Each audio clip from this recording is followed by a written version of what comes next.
بسم اللہ الرحمن الرحیم۔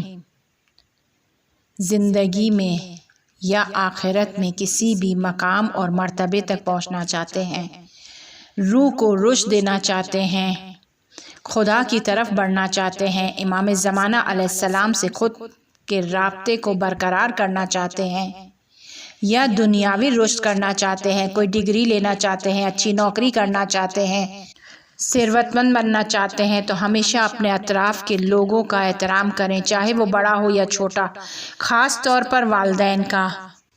جس نئے موضوع کو آج ہم شروع کرنے چاہ رہے ہیں وہ ہے نیند کے بارے میں۔ نیند کیا ہے؟ کیوں نیند کے آداب کا خیال رکھا جائے؟ سالوں سے ہم بغیر کسی قاعدے قانون کے اپنے سر کو تکیے پر رکھتے ہیں اور سو جاتے ہیں، اور ہمارے لیے کوئی مشکل بھی پیش نہیں آتی۔ سونے کے آداب کو سیکھنے کی کیا ضرورت ہے؟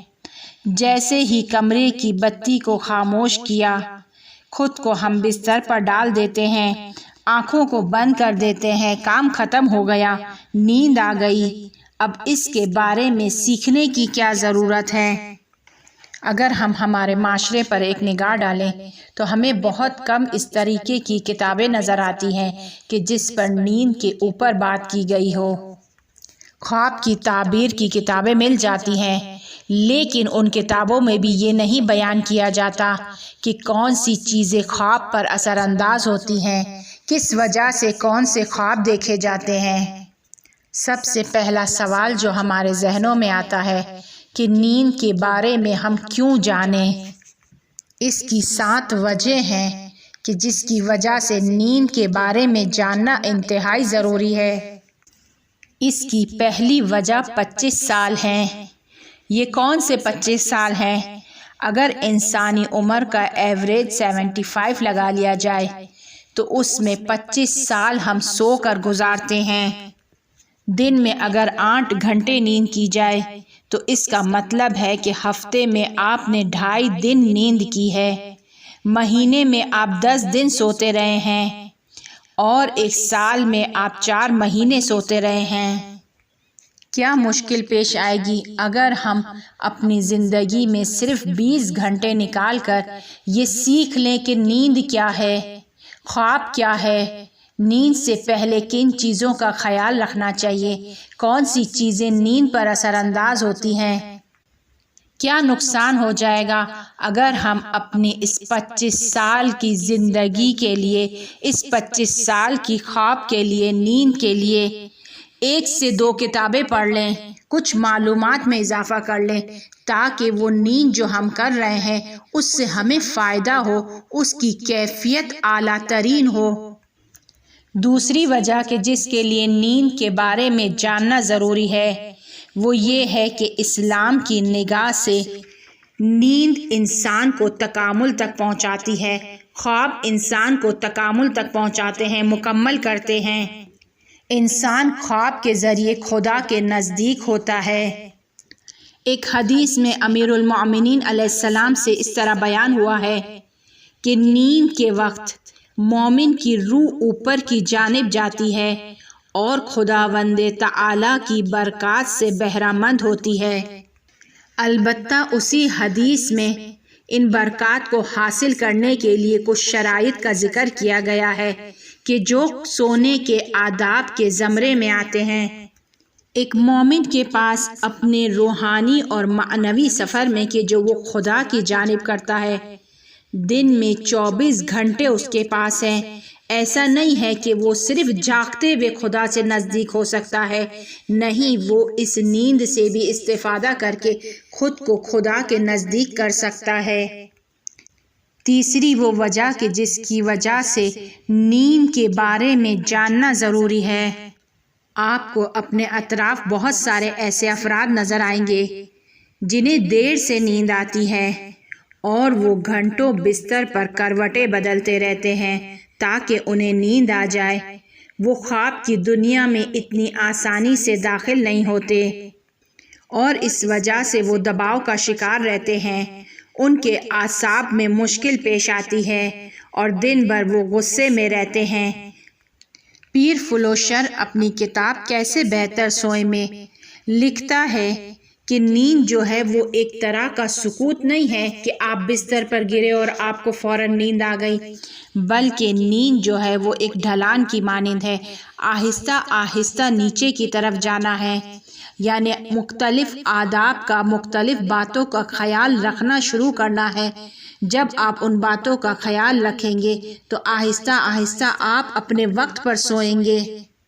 اور اسلام کے نقطہ نگاہ سے نیند یعنی روح کی پرواز ہے۔ کس طرح کی روح کی پرواز ہے؟ آپ سب ہوائی جہاز کو جانتے ہیں کہ کس طریقے سے وہ اسٹارٹ ہوتا ہے۔ وہ اچانک اڑنا نہیں شروع کر دیتا، بلکہ مختلف مراحل سے گزرتا ہے، اور مختلف مراحل سے گزرتا ہوا اوپر کی جانب جاتا ہے، اوج کرتا ہے، پرواز کرتا ہے۔ پہلے ہوائی جہاز کے مختلف انجنوں کو اسٹارٹ کر دیا جاتا ہے۔ خلابان کے ذریعے سے ہوائی جہاز کو کنٹرول کیا جاتا ہے۔ ہوائی جہاز کے دروازوں کو بند کیا جاتا ہے، اسے اپنی اصلی راستے پر لایا جاتا ہے، ایک خاص پٹی پر ہی چلنا ہوتا ہے۔ جب چاروں طرف سے اسے علامتیں ملنا شروع ہوتی ہیں، اس کے لیے ماحول میسر ہو جاتا ہے، تو پھر وہ اپنی اسپیڈ کو بڑھاتا ہے، اور اسپیڈ کو بڑھاتا ہوا اوپر کی جانب پرواز کر جاتا ہے، پہیوں کو بند کر دیتا ہے۔ سونا بھی بالکل اسی طریقے سے ہے کہ آپ کو مختلف چیزوں کا خیال رکھنا ہے، تب جا کر آپ جو ہے ایک بہترین اعلیٰ قسم کی نیند کریں گے، اور آپ کی روح اس عالم سے فیض کو حاصل کرے گی۔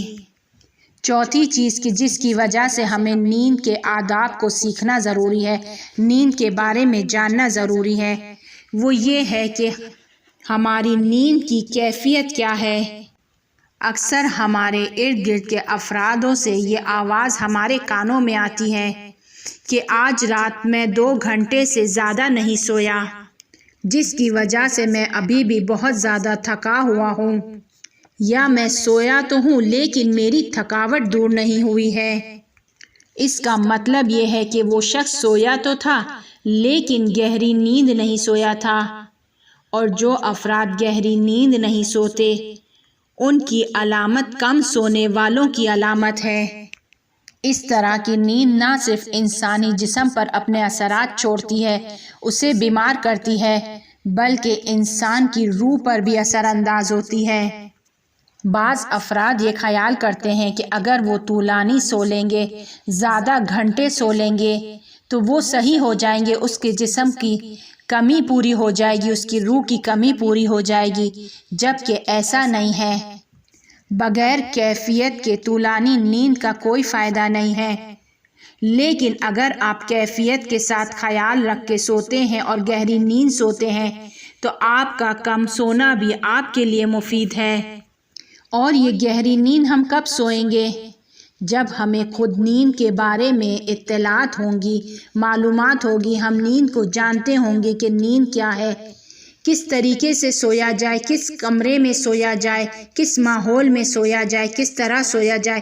جب تک یہ معلوم نہیں ہوگا ہماری نیند گہری نہیں ہوگی۔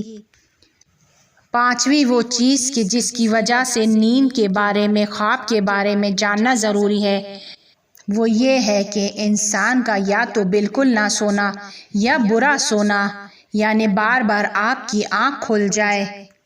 یہ ایک ایسی بیماری ہے کہ جو ہمارے معاشرے میں بہت زیادہ رائج ہے۔ ہمارے معاشرے میں دن میں چائے، کافی، سگریٹ وغیرہ کا استعمال کیا جاتا ہے تاکہ نیند نہ آئے، اور جب رات ہوتی ہے تو ہم نیند کی گولیاں کھاتے ہیں کہ نیند آ جائے۔